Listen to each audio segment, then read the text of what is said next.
interesting. Yeah.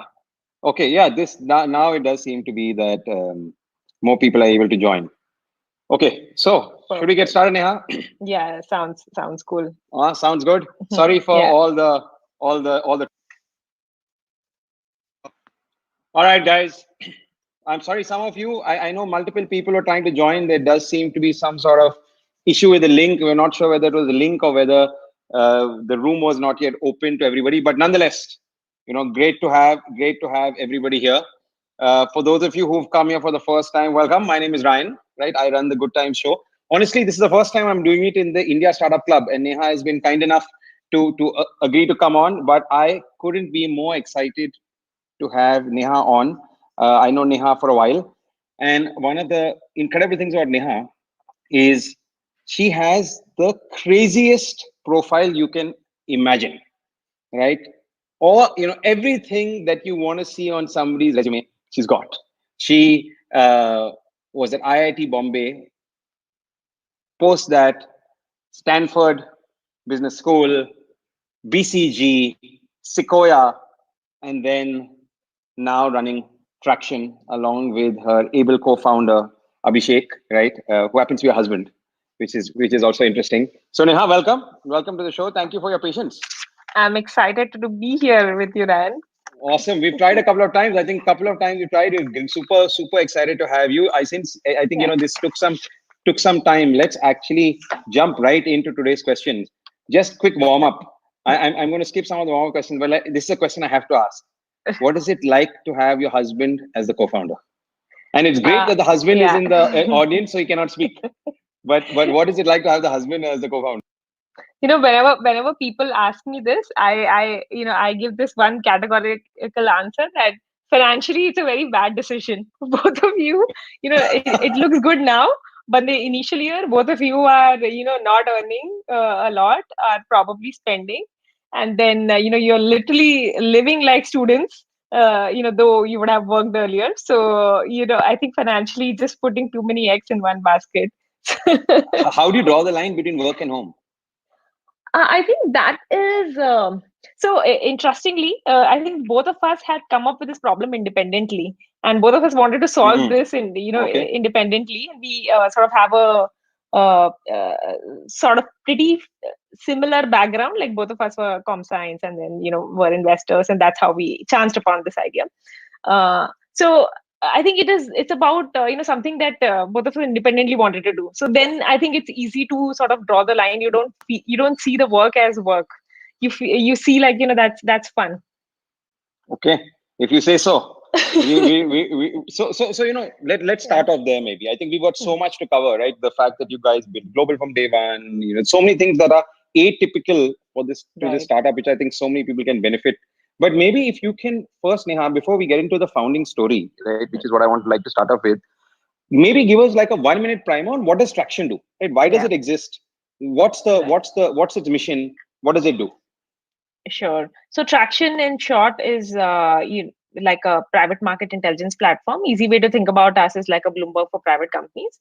So anyone who is wanting to invest in private companies or wants to look at emerging technology sectors or just anything in the private space, we are the information platform for that. Um, and we work with VCs, PEs, large corporates who are looking at different industries. And obviously it's global. So if you want to look at companies in China, in US, or in India, we have that information. So that's brief about what Traction does.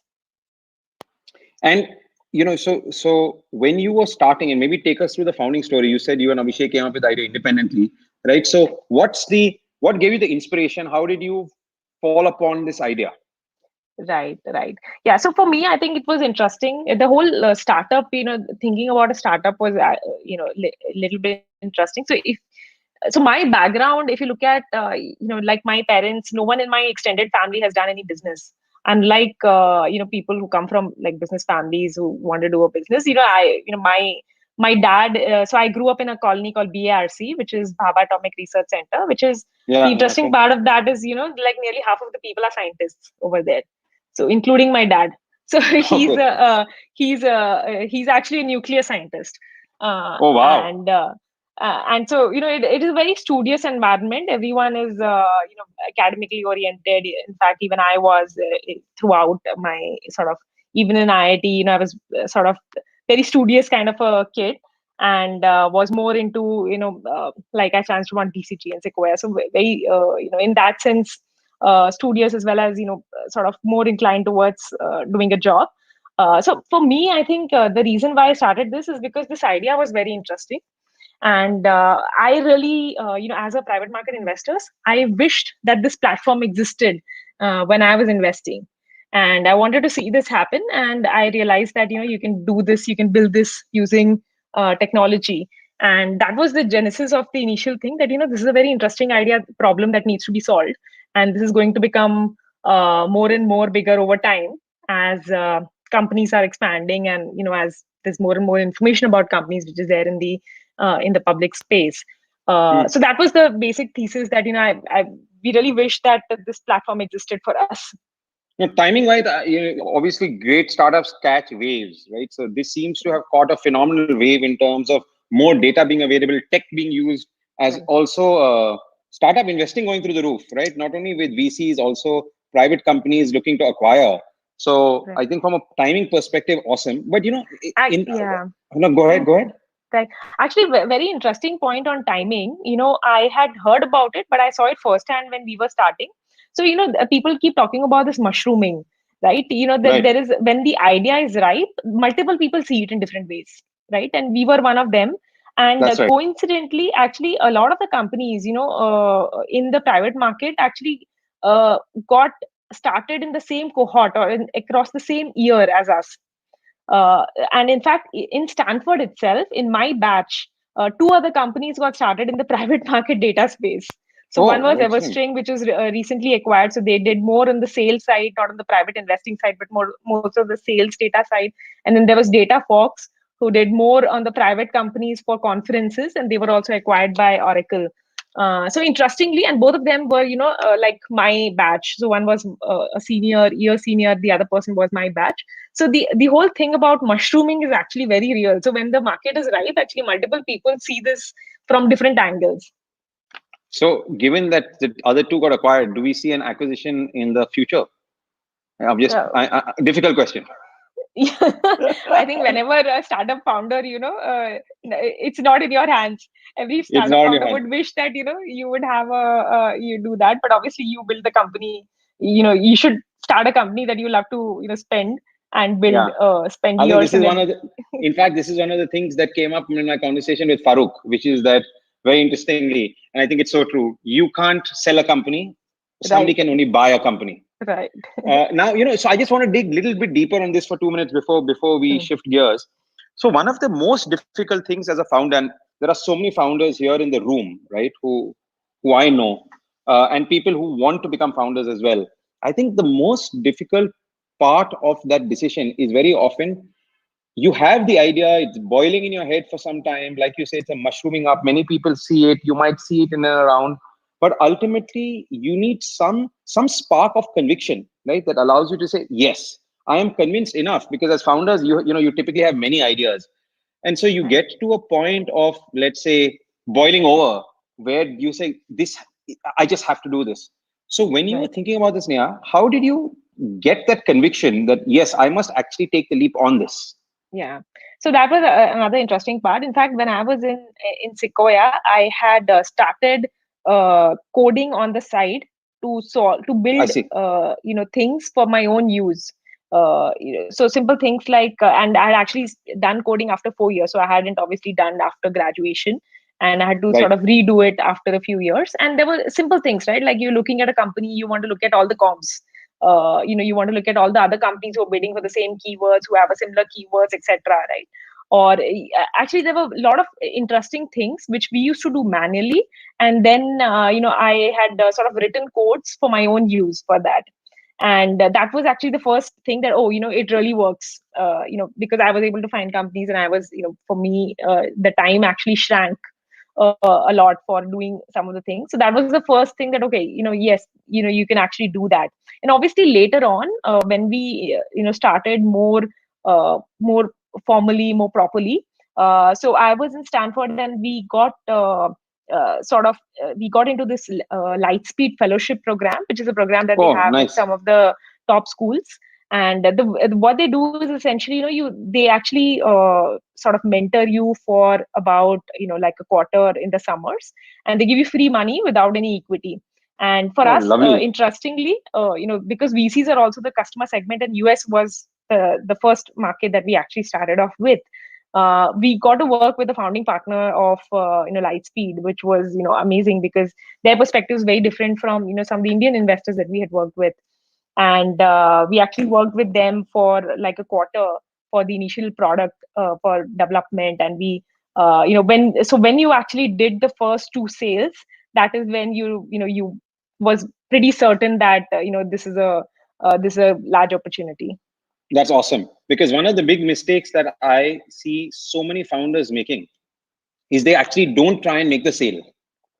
They just try and keep building the product, building the product, building the product, building the product. And eventually, when they go to sell it, it's either too complicated or so far away from what is really needed. So, making that sale, was that really the point where you said, hey, we made the sale now, we made two sales. Clearly, we're making sales to people in the US. There is something absolutely here and we should jump in. Was that really like the conviction point? Yeah, so for us, the other interesting part was that our market didn't exist earlier. So it was not Hmm. that you were going to Interesting. replace a product. It was not that you could pitch a customer that this is a better Salesforce. I have it's the same use case as Salesforce, but I have 10 other features. That is probably an easier sell for us. VCs didn't used to spend money on a platform, and then we would Right. actually Right. go to them and they say that why don't you buy a platform? Maybe you should look at more information when you are doing diligence or when you're doing Hmm. scouting. And that was a little bit of a concept sell. So for us, actually, that is finding out the initial product of for which the customers are willing to pay. That was non-trivial. So that is what you had to do initially. That you have to first build the product and then build the back end, essentially. So build a product for which people are willing to pay, and then build the back end. And in fact, we did try out a few things. So we did try out one product which is for $100. We tried out another product for $5,000, and we realized that $5,000 a month. And we realized that the expensive one is what the people are deriving most value of, and that is what people are willing to buy. uh, Interesting. so then I think that is most important, that you first have the product, pricing, and then you basically build the back end fulfillment, whatever you need to sort of build to support that. So I think therein is another very, very unique insight, which is that it is not always the cheaper product that wins. Sometimes actually the pricier the product, one is its great signaling. Two, if you are able to derive much more value from that product, that in itself can be a much better go to market. Which seems to be the way you guys went as well. So let's move beyond the founding story now, right? One of the things that I've always found unique about what you guys have done, and we spoke about it, Abhishek and I also talked about it from time to time, is this idea of being global first. And it's interesting, many Indian companies think global, right? So it's not that that is not surprising, because even the older companies like the TCSs, the Wipros, the Infosys of the world, we've been going global for a long time, but very few companies think global first and global period, right?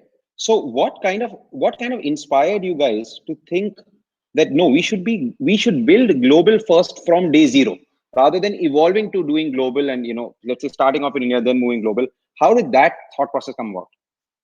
Right. So for us, it was very clear from day one that this is a global platform, because the value of the platform is also when you have sort of the global data. And even if you look at the underlying customers, they want to have, when they're looking at one particular company, when they're looking at one particular market, they also want to look at, what are the similar companies in other markets? What are the similar things happening in other markets? So I think we were very clear that, you have to build a platform for global from day one. And uh, I think obviously that then reflected a lot in the other decisions that you've taken in your org, in everything. But for us, I think it was clear that even if you look at the public market comms, Bloomberg or a Capital IQ, These are Hmm, all hmm. global companies. And we realized that, if you have to build a large company in the private market data space, it has to be across all the countries. And so, when you, like you said, when you are building global, multiple other decisions get impacted, right? The most obvious is obviously go to market, right? How do you go to Right. market in a global context? But apart, maybe Yeah. including that, and in addition to that, what are some of the other decisions that you guys had to take, which you would have to take differently if you were, let's say, building India first, right? So the global Right. mindset, where did that impact decisions along the way?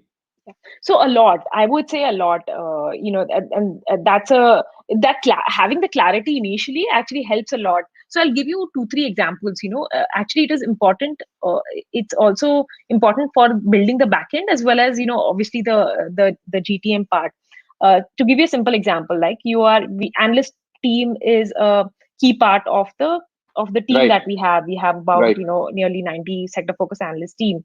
If we had to go country by country, we would have had an analyst team for India and another analyst team for US, another analyst team covering China, right? Which is how the larger, if you look at the public market, the research banks, they would have sort of people looking at different markets. But for us, because the approach that we have taken is different.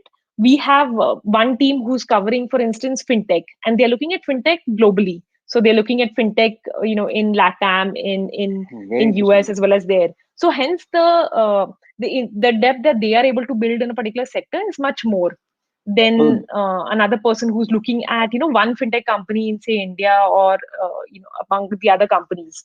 So similarly, the second thing is that someone who's looking at blockchain companies in India, he would have looked at other blockchain companies globally. So their understanding is much more deeper. So one key critical part is the way you build your org structure. And if you have that clarity about if you want to go to the customers globally, or region first, then the org structure varies a lot. And another example is also in product, that this is another example is, for instance, people like vertical newsletters. So a lot of our customers want to have India Tech newsletter, or a SEA newsletter, or even on sectors like retail tech or insurance tech. Like your insurance companies would want to read about insurance tech. So if we had gone country by country, we would have had a team to build these newsletters. But because we took the call that we have to launch not just 10 newsletters, we would have to launch probably 50 newsletters across countries and across regions. So then we had to design a whole personalization framework which lets people choose the sector and then get sort of newsletter. So obviously that was a little longer work, but I think that eventually, when once it comes into in effect, that is much more easier to scale. So I think you think about scalable things if you're thinking about global first. interesting. And It seems to be from what you're saying that essentially, if you want to be global first, then it has to be fundamentally just built into the design. It's not something that can just happen by default. You have to design your org, your go-to market, the teams, everything, keeping that in mind. Does that make very sense? much, very much so, very much so. All the infrastructure that you are actually doing, you would have to design it from scale, then just solving it country by country. And there's a trade-off, right? So for instance, if you're launching one country, it can probably get launched in like 1 month. If you're launching for multiple countries, then you may have to solve two three other problems, and then it might take you 2 months to launch. So but then you can easily roll it out in like 10 of the top countries, etc. So there's a little bit of trade-off that sometimes you have to invest more in some of the technology infra that you are building. And the other thing that if we were probably not funded, then we might have Hmm. taken on a different path. Then you might have gone to the bootstrap strategy more, and you might have done potentially some segments by segments. But because of the fact that you were funded and you could invest in the infrastructure earlier, then that allowed you to do that. Interesting. So, from a founder to founder, let's say if you had to talk to other founders and they came and said, hey, I'm thinking about building, and it could be anything, right? It need not be SaaS, need not be enterprise SaaS. It could be ed tech, it could be e-commerce, whatever it is. And obviously there is a flavor to each of these. But if somebody came and said, hey, Neha, I'm thinking about building building from India for the world. I want to build a global first business on day zero. What are some of the top two, three things you would ask them to keep in mind? And maybe what are some of the top couple of challenges that they would face, which would be unique because they're trying to build global first? Sure. So one of the things that I would say on the pro side is one thing which has changed is that it's very much possible now to Hmm. have it build in India and sell globally. If you are doing B2B, so B2B earlier people used to think that it's a little bit difficult to sell because there are more nuances. But I think also because of COVID and the whole accelerated digital adoption that has happened, people are fine with buying softwares, everything online. I think that has changed. Even large companies, you don't have to sort of meet them, and selling remotely is possible. So I think one of the things which has changed is that just the customer, um, the way they have bought, and right now it's possible to do that very easily, and that's why you also see like this big wave of obviously SaaS companies coming out of India and this region. So I think that is more of one on the pro side that is there. And the second is, again, when you're designing an infrastructure, just keep that in mind that you're not just solving it for one country. You are actually doing it, for all the regions together. So a lot of the org level decisions that you will take, you will keep that into account.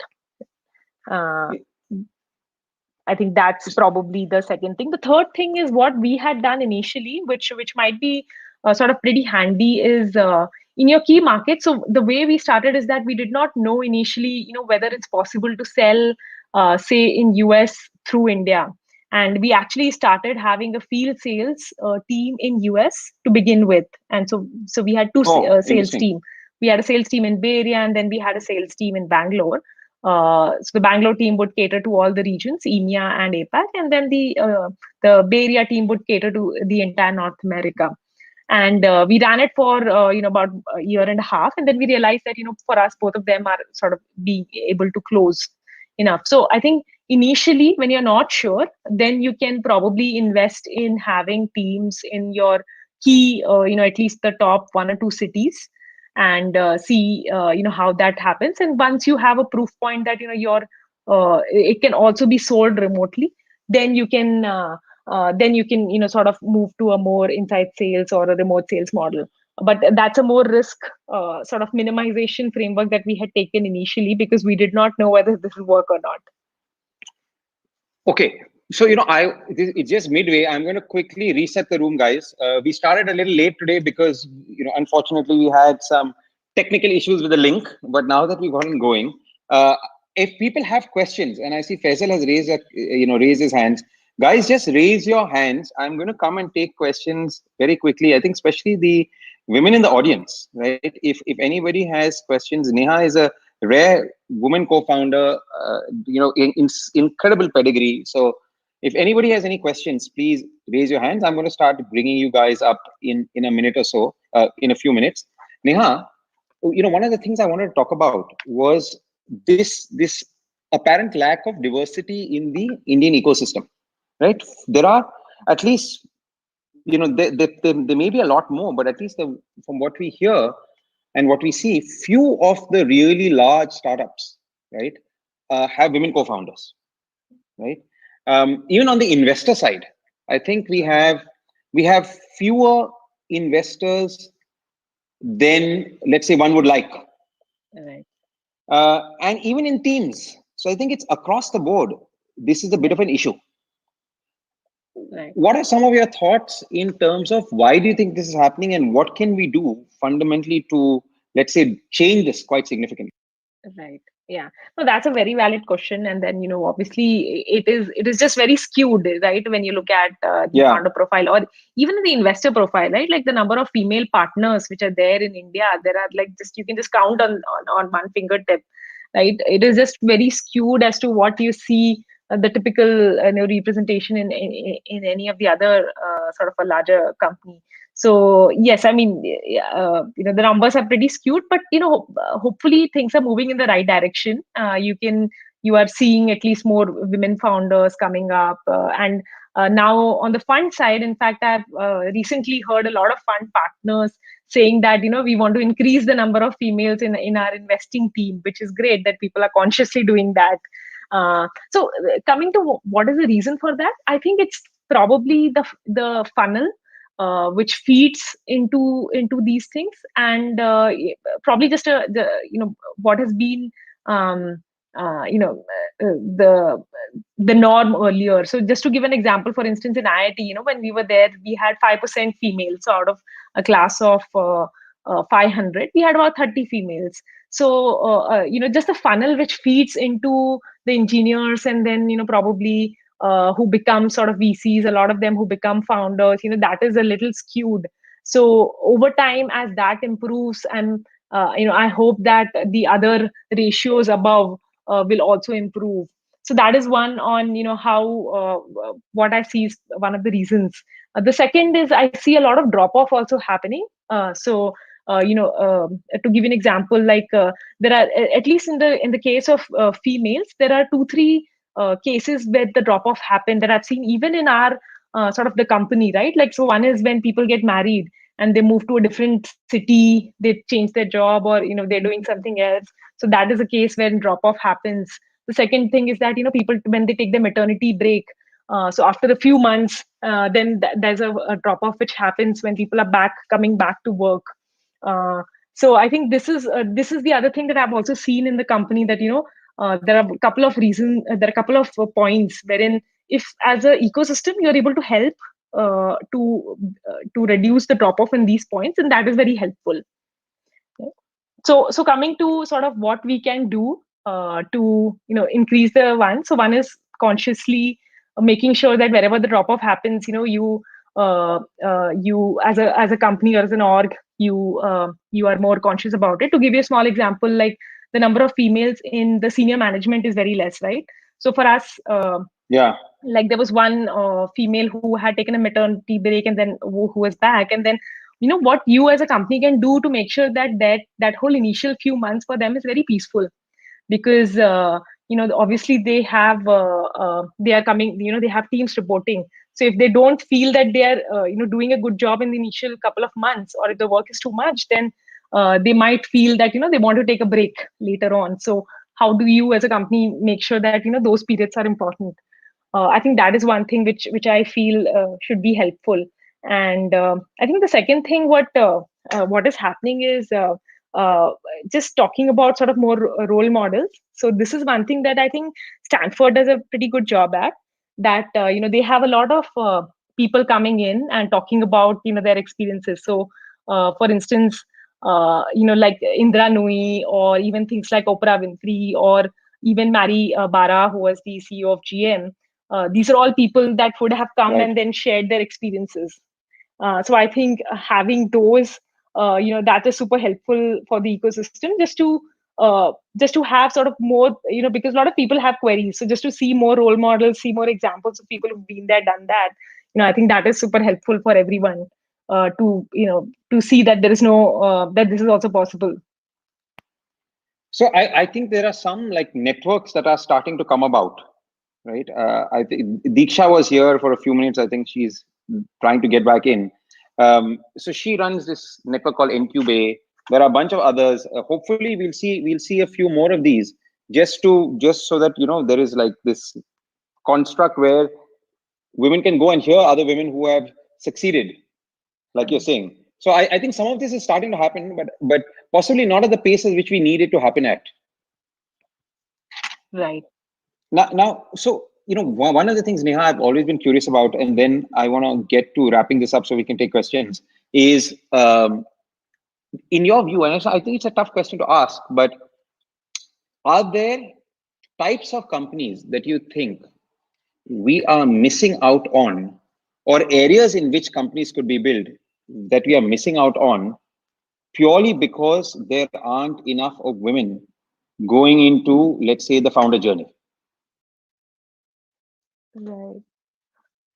Mm, That's a Tough So question. yeah, that's a tough question. So I'm sure there are, because for instance, I was going to take the example of women commerce, but like Abhishek's last company was into women commerce. So, so it's I think yeah, interestingly, people have. And so yeah, that's a tough question, but I guess it's just there are obviously some of the things which females have can relate to more. Be it like a friend of mine in Stanford has started a company in Bay Area, which is helping students for the transportation to classes and schools, which didn't exist in Bay Area. So Hmm. probably this is something that they have seen firsthand more than guys, right? Because they have had to make more trips. Things like this, I think when you can relate to a problem more, so I believe that uh, uh, their goal to sort of solve it would be much more. So I think, but I think it's just a matter of time that you have sort of more females in the startup ecosystem, and I'm already glad to see sort of that those numbers at least going in the right direction. So, but hopefully that'll improve. Right. I actually think that, with remote, especially now with remote working, I think that there is going to be a lot, Right. there are going to be a lot of interesting companies, because one of the advantages that remote gives you in many ways, and it's obviously a double-edged sword, is that you can obviously work from home. So, if you have a family life, that now building companies remote is pretty much a thing.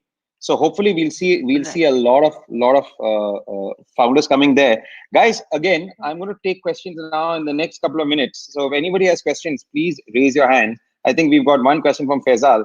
If there are any women in the audience, Arundhati, Nisha, anybody else who has questions, please go ahead and raise your hand, and I'm going to bring you guys up in a couple of minutes. So Neha, just to wrap this up, one of the things that I like to look at is what are some of the fundamental unique insights that people have because of their journey, right? What they've done, where they've come from, and very much to do with what they see while running their particular business, right? So, three questions here to wrap this up.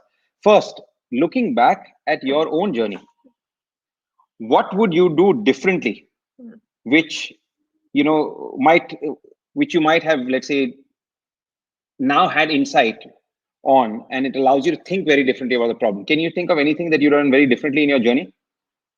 Yeah. So actually, one thing which I had learned, and I sort of consciously did that later on.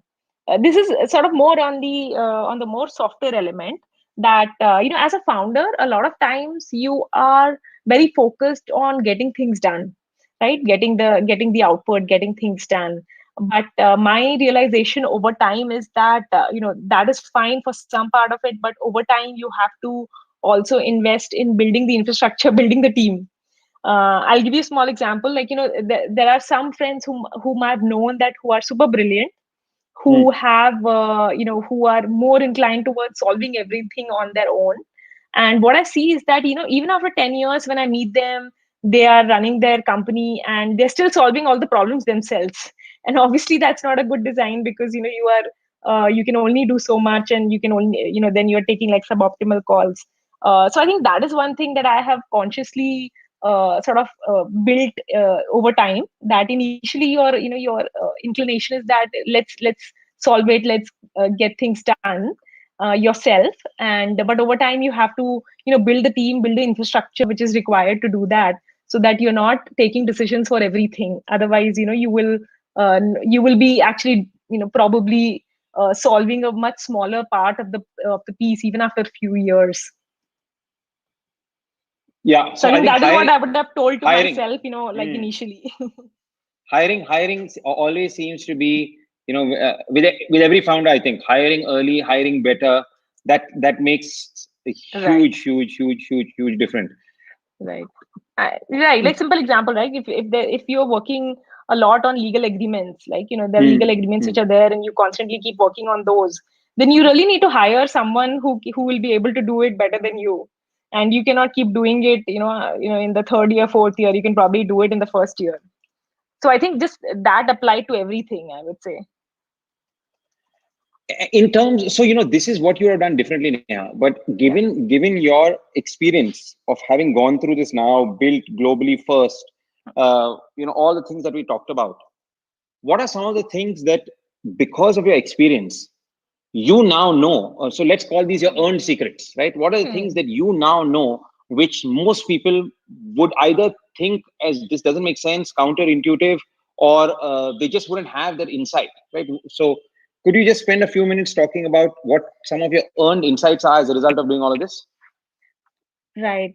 Another thing that I would, one of the things that I would say is uh, building global is, I think Indians have a little bit of a advantage in building global because of the fact that, obviously you are a English speaking country. You are, the second part is that you typically always have in any country, you would always have someone in the network that you can find.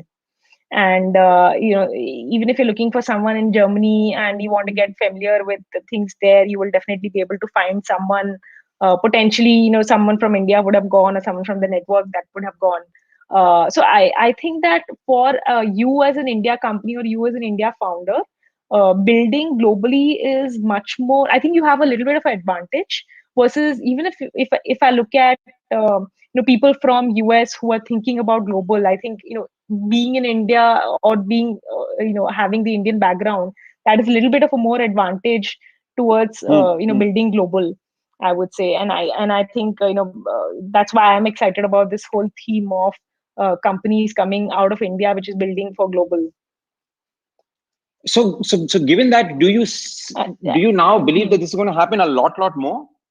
I certainly believe it is going to happen a lot more. In fact, I'll tell you a funny joke. Like, whenever we used to meet, anyone, even in any country, right? You're going to someone, like you're meeting someone in London, and they talk about, okay, this is one person that this is Indian, and then a lot of times what happens is that you are connected to that person because of a college, because of Hmm, a company, or because of some city affiliation. And a lot of times, people in other countries say that you are a billion people, but you're still connected, somehow, and I don't know how. That is definitely there, and I think, I see this is going to be a large theme of companies coming from India catering to global. One obviously large is SaaS, and I'm also excited about the consumer, which is now just starting to happen. so when we were talking, I think on a couple of shows ago as well, I think we came up with this construct that it is now far more possible to build for global out of India, and that is actually super exciting because Europe, the US, the English speaking world is all ours for the taking. I think edtech is one Mm. area where I think this is going to play out quite significantly. Right. We are already, I think Byju's has already gotten to a point where now they have about $100 million of revenue coming out of just the US, right? And Hmm. they obviously Hmm. want global first, Hmm. but it is Yeah. no mean feat to drive $100 million of revenue in edtech only out of the US. I think along with White Hat, and so Right. I think across the board we are going to see stuff like this. SaaS is Yeah. obviously leading the way. Yeah. If you can have SaaS and edtech, who knows? Yeah, you might have a whole bunch of consumer companies as well. Right. Okay, now And just not just to add to that, it's not just uh, startups, right? Even other, like even Bollywood, for instance, has cracked this thing of, they are now, some of the movies are making more revenue overseas than what they are making in India. hmm, hmm, So they hmm, have hmm. also cracked this, sort of, that you can actually build it something for the global consumer or some of the countries than just India. Since you're talking about Bollywood movies, when I went to China, Mm. I found that they were huge Bollywood fans, and I was absolutely shocked. This is about 4 5 years ago. I had Right. gone to Beijing, and I was meeting a bunch of people. Not so VCs I met, but these are people that I met at conferences. And one of the first things that people would ask me was about Bollywood movies, and obviously none of them spoke Hindi, right? So it Right. was fascinating.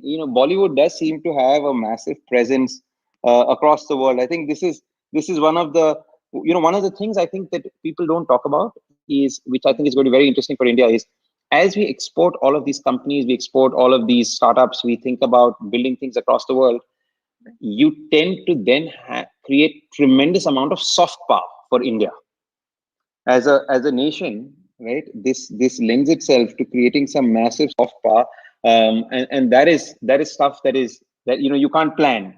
But nonetheless, I Right. think there's a lot that we can go on. I just want to be Hmm. conscious of the time, right?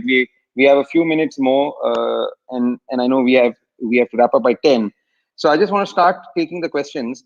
Faisal, you had a question. I'm going to just bring you up to the stage, Faisal. It might take a second or so. Yeah, yeah, I Yeah. have a question regarding. Yeah, hi, good evening, Neha. This is Good Faisal. good evening. Actually, you are working in the agri-tech sector right now in India, and so my question is that we are working as a building a B2B supply chain in a spice market, in a global spice market. Like how can your platform like Tracxn can help us in building a global brand? Uh, sure. So for us, the customers are more investors than the companies. So one of the basic problems that essentially we solve is there are investors who are looking to find out companies in a particular sector, and there are founders who are building companies in that sector looking for investors, right? What we what we make is that sector more discoverable. So if there are investors who are looking at investing in, say, agri tech, we will make sure that that the whole set of companies are well organized and are there, and that is discoverable. So that whole information asymmetry which exists between like the investors and the companies, we try to bridge that as a platform. So it is more currently, for instance, we work with more investors, and based on what is the sectors that typically people want to look at, we do that. Like agri tech is one of the areas that obviously we have a pretty deep coverage, because there are a lot of companies which are sprouting, coming up, which are scaling within this space, as well as investors who are interested in investing in this space. Yeah, but the main challenge in the agri-tech space is not like fund, but is the industry connect or finding a right. No, Uh, so Faisal, I think just to interrupt, I think the platform that Neha's built, right, along with Abhishek, is it's not the kind of platform that I think you are looking at. This is more a information oriented platform that allows people to get tremendous insight on what's going on. So one of the ways you could, let's say, use something like this, and I know many people do, is to get a very good understanding of which investors are investing in this space, and more importantly, you could get a very good understanding of how companies in this space have evolved, right? So I know, for example, many startups use Tracxn to keep a track of what's going on in the market, what's going on in surrounding markets, and Right. they've done a phenomenal job of actually packaging all of that information together, right? So that is primarily what this is used for. Rishabh, you had a question as well? Yes, I did. Uh, Nice to have a chat with you, Ryan and Neha. Neha, I had a question on something we didn't really touch base much upon, which was culture. So, you have worked with, tons of companies and the kind of pedigree you have and the kind of company you've built. Just want to know what is your take on culture and how important culture is when you're building companies such as this. Right. Yeah. No, actually, that is that is pretty important part. I'm sure you have heard everyone talk about it, but I think more importantly, how do you basically make it more ingrained as a company? And I think that's a non-trivial task. Essentially, as an early stage startup, when you are having tons of things, you typically start thinking about culture when you cross like 100 people. uh, but I think it's a I think probably you can start it initially itself. There are a lot of software elements when you are thinking about culture. How do you build that? One of the things, for instance, like we have a culture doc wherein you explicitly talk about all the values that you find important as a company, and that you stand for, and that is a part of actually an onboarding training, onboarding guide, which is there for everyone who joins. The second part is that on a daily basis, how is that reinforced, some of the things. So from your managers or from in the interactions, how is that reinforced? That's probably the second part. And the third part is any of the common communications that you have, how do you build that over time? So for instance, any of the all hands or meetings that you're having, do you how do you build that, or how do you touch about one or two elements on that? So I think one of the part is firstly making it very explicit about what are the values that that is important to you as a company. And the second part, which is more difficult, is basically how do you keep communicating that and incorporate in your everyday work and everyday sort of routine of people. So Rishabh, Sure. if you're keen on understanding this in a little bit more detail, um, Right. there is an excellent book by Ben Horowitz called Okay. "What You Do Is Who You Are." Hmm. Okay, it's so Ben Got it. Horowitz written. He's the one of the co-founders of Andreessen Horowitz, obviously, Right. and there are two books that he's written recently. Mm-hmm. One is Okay. called "The Hard Things," the hard thing about hard things. That book Okay. is really about the startup journey, and it is not necessarily for founders only, right? Right. I think you will enjoy it very much. Sure. And Sure. and from a culture perspective in particular, this is, I would say, better than any book I've read. What You Do Is Who You Awesome. Are. It's absolutely phenomenal. Good to Sure. see I you think again. Good to hear you, I'll Rishabh. take a read. Good to hear you after all of these years. Yep. Awesome. Before I come to Arundhati, Neha, just a quick background. So Rishabh was an intern, and he worked with me at a previous startup when he was in university. He's quite a brilliant guy, and he's very passionate about startups. At least the last that I know, he was at my gate. Awesome. I'm not sure still, if he's still still. managed. I'm still here. All right, they kept you, huh? Not bad, dude. Well done. All right, Arundhati. I know that you're a fan. Hey Did you have Arundhati, any? hi. Did did you have any Hi. questions? You Fan wanna of you you, wanna Ryan, or of Neha? Neha. Oh, I'm is it? I'm I didn't know. I'm the conduit. So go ahead. Did you have anything particular that you want to ask, discuss with Neha, Arundhati? Yeah, Neha, hi.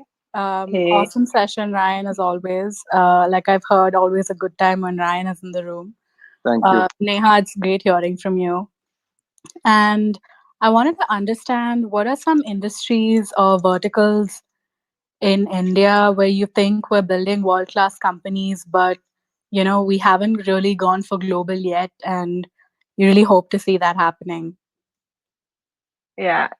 Cool, Arundhati. By the way, just Ryan, just to add that, I'm also like big fan of Arundhati. Whenever I see the You current can. people, so young, then then I get realized, oh, when we were so young, we were not as Oh, I mature know. as the current Uh, cohort, when I spoke to right? Arundhati and I happened to speak to her on her birthday, I was thinking to myself, "Oh my God, Yeah, this bunch of these people are so much smarter than I was. Many of them are way smarter than I am.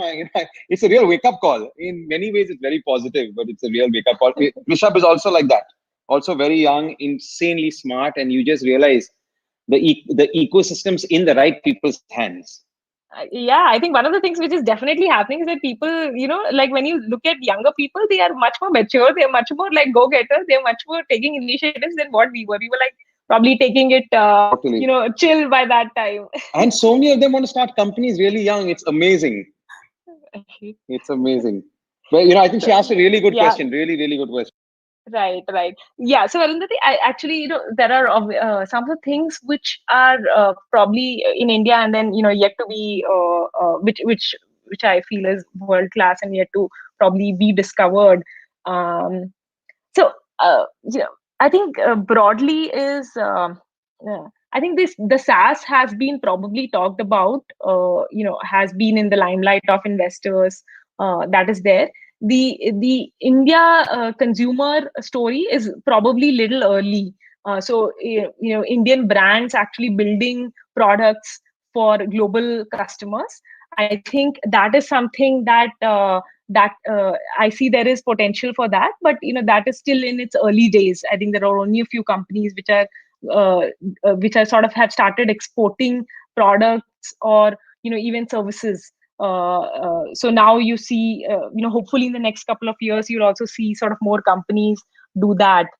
The second is probably, like as Ryan was mentioning, EdTech is at a very nice phase wherein India has created. So like 10 years back when I was investing, or when I had just entered VC, EdTech didn't used to have a lot of large companies. People used to say that this is a large sector, but it hardly had any large companies which has scaled, which has completely changed the last couple of years. So there are companies which have become really large sort of platforms, and that is bound to create if they go global, you can actually create very interesting content. And you already had companies, for instance, like even Tutor Vista earlier, which were teaching students globally out of India, because of because of the English speaking population that you have, that you can hire. I think that is a second area that once it grows, that should actually be very interesting, because that's a very deep market globally, which can create sort of companies in India. And thirdly, I think deep tech is one thing which India, I hope that India will create sort of more companies. Right now, there are only a few of them which have sort of scale, like a company like a Grey Orange, or even companies which are coming up in the satellite technology space. There are only a few of them, but hopefully, that is one area that should see sort of more, companies coming out of India. I think space tech, like you mentioned, Neha, is there's like lots of. It's very early in India, but there is a ton of stuff happening on in space tech. So Right. so so, so That's pretty. Yeah, I was also excited to see some of the companies, which have come about recently. yeah, yeah, young. I mean, the very early days. Yeah. So we don't know. I actually have a perspective on this, which is that, so Arundhati, one of the things that I have been seeing is that when we think about global, in many ways we think about Europe and the US, right? As companies selling into those countries. I beg your pardon.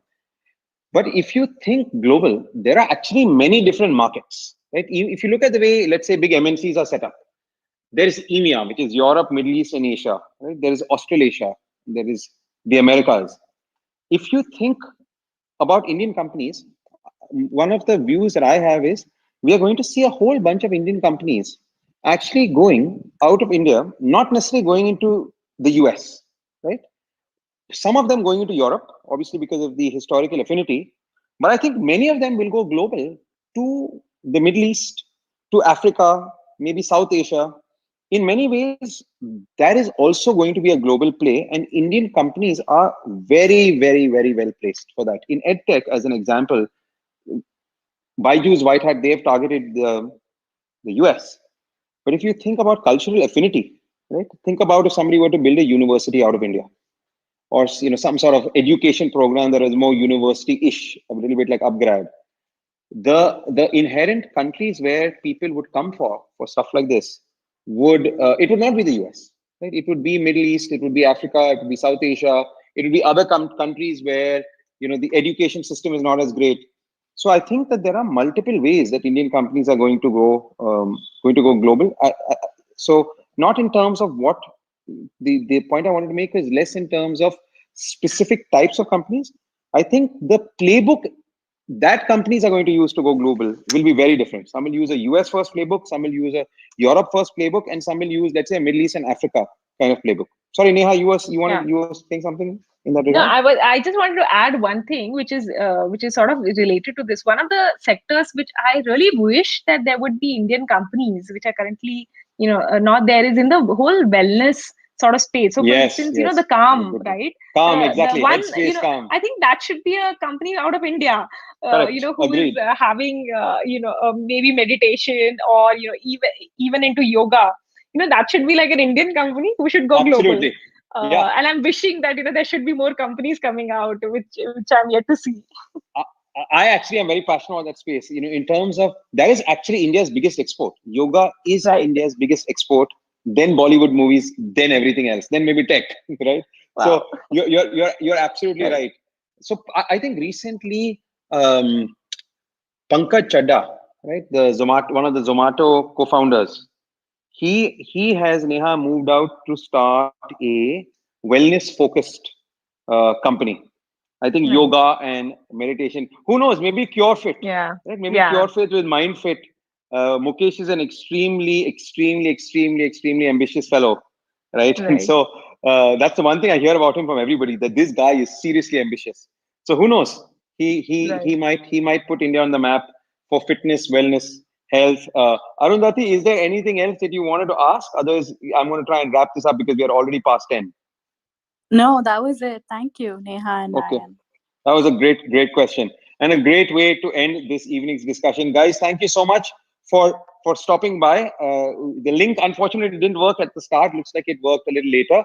But Neha, thank you for your time, for all the insights. I'm so happy that I managed to get a really stellar woman founder and founder in general, right, to come up talk about all the stuff we've talked about. I wish you all the success, right? And folks, next week around the same time, post 7:30, I will set up another room. I'm actually trying to figure out, in all honesty, which club this makes most sense to house this in. So I might try it in different clubs over the next couple of weeks and then settle on one. But thank you all for your time and have a really good evening. Thanks, Neha. Thanks, Ryan. Cheers. Good night. Yeah, Bye. bye. Good night.